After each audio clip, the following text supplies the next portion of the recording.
You are not going to want to miss this. Get your 4-H records ready now and it will pay off later. Welcome to the Blanco County 4-H Record Keeping Workshop. We recently posted our 4-H Awards presentation, and you might have wondered how you can earn a pin or an award like some of your friends. The answer is to start the 4-H year organized, and with the right system for you, I promise you will stay that way and you'll be able to easily apply for awards at the end of the 4-H year.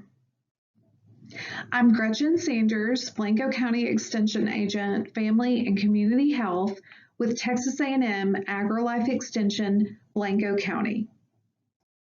Let's get started. You might want to get a pen and paper ready so you can take notes as we go.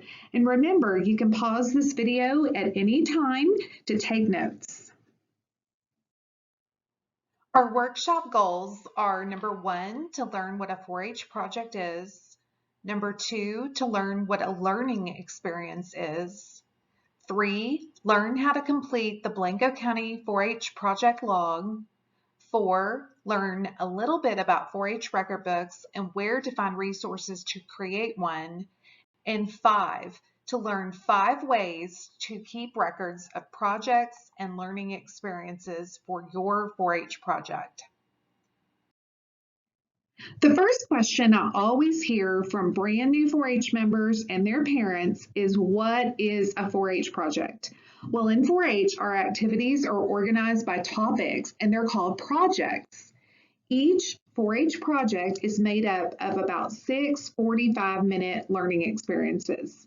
Everybody in 4-H needs a project. And if you're wondering how to pick one, you should always select something that you like. Select something that you can complete and be sure and consider all of your resources when you pick a project. Consider time, money, work, and also the space and the equipment that you have at home. A project should be fun, it should serve a purpose, and it should be worth the effort. There's a website right here, texas4h.tamu.edu/projects. And if you go to that website, you can find a comprehensive list of all the projects offered in Texas 4-H. The next question I get is, what is a learning experience? A learning experience should last about 45 minutes and help you learn everything you can about your 4-H project. Here's some examples. The first is to complete a community service project. Maybe you're doing the foods and nutrition project, so you set up a food drive from your 4-H club to the food bank. Number 2, visit with your breeder when you pick up your animal. Maybe you're going to pick up a pen of rabbits and you take a list of questions with you and ask that breeder. That way you learn everything you need to know.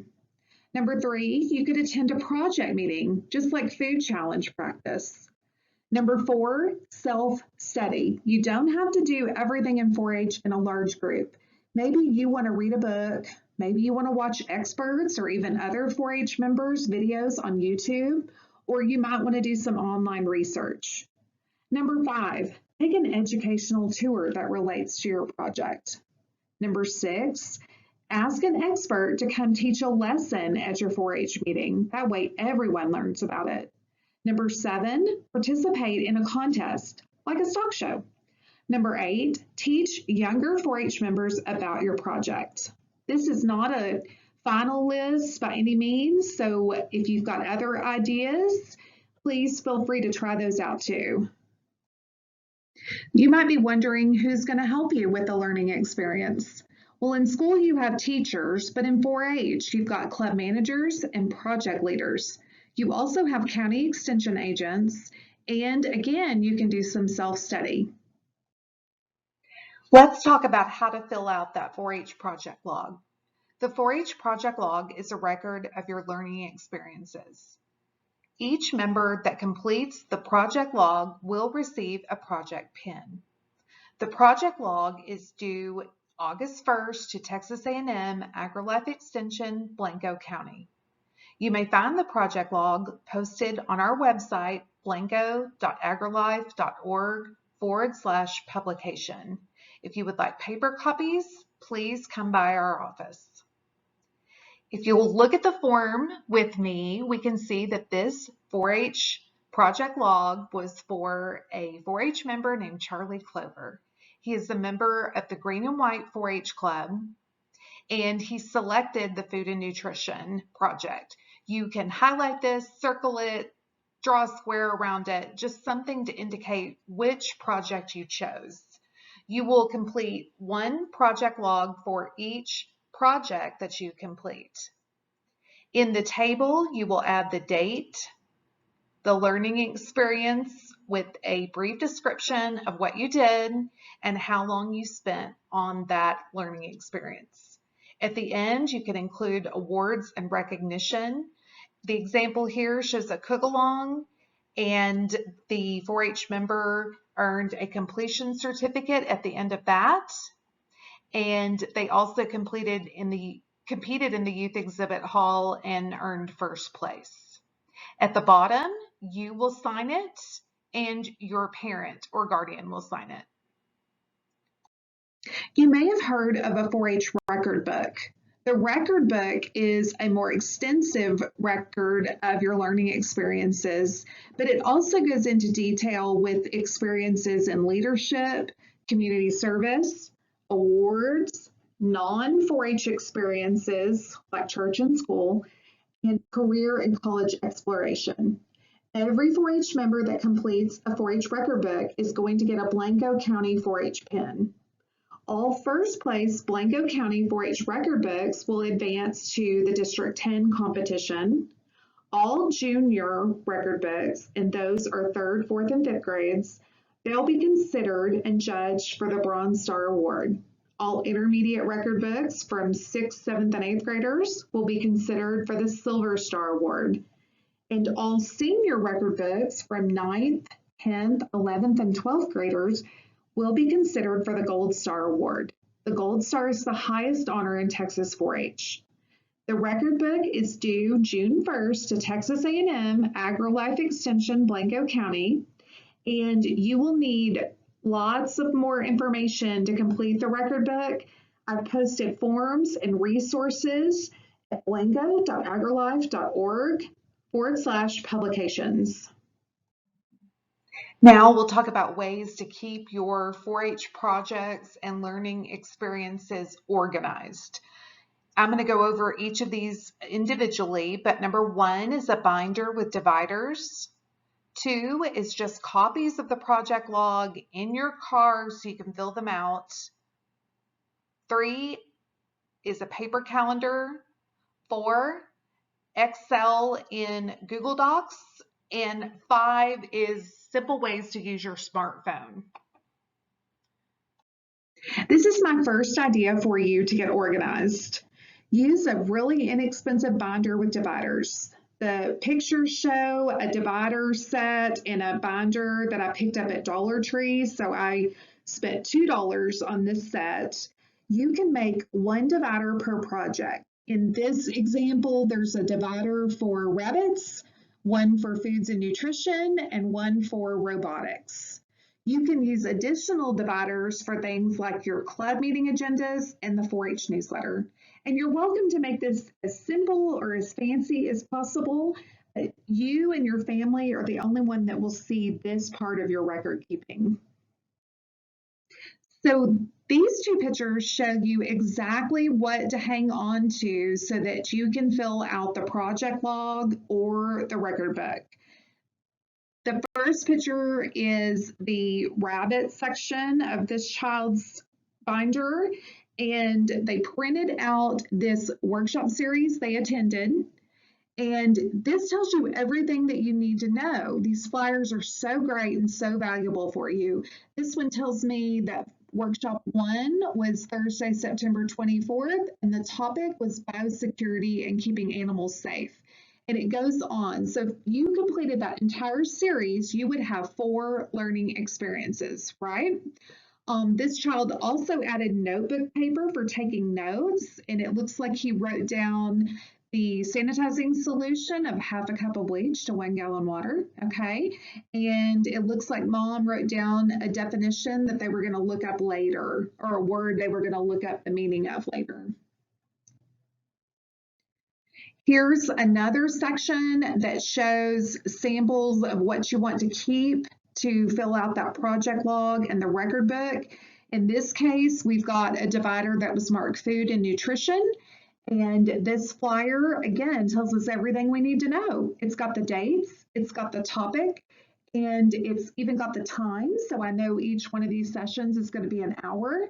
You can also use notebook paper to keep track of what you did, maybe in a self-study project. So this kid's doing foods and nutrition, but at home he made donuts, and then he made homemade waffles for the whole family and listed all the techniques that he learned. And again, this is not something that everybody's going to see, so it's messy. The flyer didn't even print right, but it doesn't matter because you've got the details. The picture on the left shows the meeting agenda from the September meeting that this child goes to. This is important to keep up with. Keep those agendas that are printed out at your meetings because it tells you everything that you did. The second picture on the right shows a copy of the Blanco County 4-H newsletter. I don't know how many parents print those out, but we do email them. And I know from personal experience with my two children who are 4-H members, when I print it out and take it home, they read it. They really have not been that interested in reading it off my phone. And I think it's because we put so many good pictures of people, so everybody wants to see them at my house. So, this is a great place to keep copies of those newsletters. Nobody has to wonder what's going on, and you'll have all your deadlines in one place. So after the project work and the things like the agendas and the newsletters, you will want to keep track of additional information, especially if you're completing a 4-H record book. You need dividers for leadership, community service, awards, non-4-H activities, and the career and college exploration. And you can add to each of these dividers with flyers, agendas, notebook paper. You could even print out copies of emails that you get from colleges or experts that you talk to, but make sure that you keep track of all 5 of those as well for the 4-H record book. My second idea for you is to have copies of the project log on a clipboard in your vehicle. This way your 4-H'er can jot everything down while it's fresh on their mind on their way home from club meetings and project meetings. I realize this may not work if your handwriting isn't super neat or if it is dark on the way home, but it might work for lots of people. Please remember that handwriting on this project log is okay. Our second idea is to use a paper calendar. School calendars work really good because they follow the 4-H year. I ordered this calendar online and I noticed that the seller asked me when I wanted it to start. So I picked January, but if you wanted to order a calendar and have it start in August, you can do that too.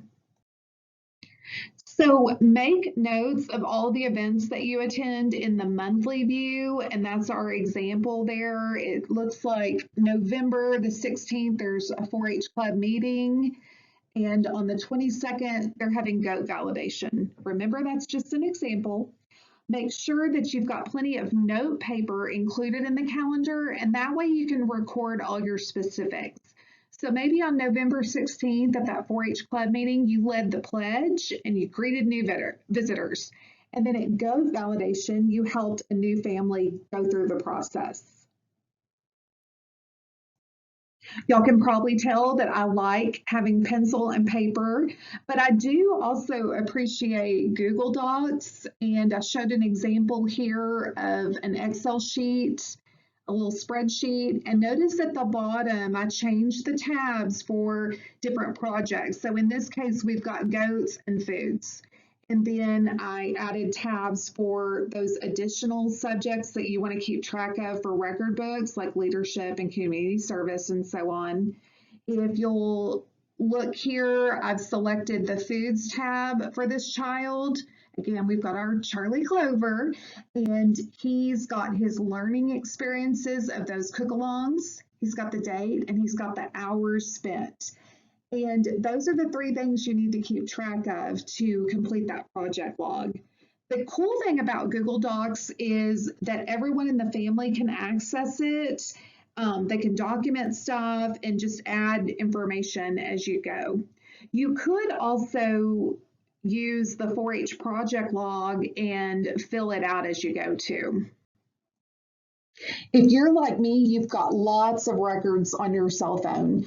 You might have photos of your dog growing up. You might have photos of your lambs and how they changed. You might have notes in your cell phone about how to feed your rabbits. So if you can consolidate that and keep it labeled correctly, you'll be able to fill out the 4-H project log really easily. The first picture on the far left is just a picture of a flyer. Again, that flyer has got all the details. It's got the date, the time, and the subject. And you can make a 4-H album in your phone and just keep all those photos of flyers, agendas, even the 4-H newsletter. You could put all that together. The second photo shows the Notes app, and you can just type in or do talk to text and dictate all of that in. But here's some examples. So September 20th, this child attended a club meeting and led the pledge. On October 24th, they did cook along number 1, and there's just a note that says see flyer. So if we go back to that flyer, then we've got all our details, right? On November 1st, maybe you watched 4-H Fresh Chefs with Carla Hall, and she taught you how to make oven smothered chicken. And then the next day, you went and made it. You made smothered chicken for the family, practiced proper food safety techniques, cooked chicken thighs for the first time. And then at the very bottom, there's a note for how long that took. So that's, a great start to that project log. The third picture shows that video of 4-H Fresh Chefs, and notice that there's a thumbs up. So this video will appear in your liked column in YouTube, and we've also subscribed to that channel. So that's another way that you can keep track of videos and education that you did. So again, make sure you keep track of dates, learning experiences, and the time spent on the project. Thank you for joining me. If you've got any questions, please feel free to email me at glsanders@ag.tamu.edu or call me at 830-868-7167. I wish you all the best and have a great 4-H year.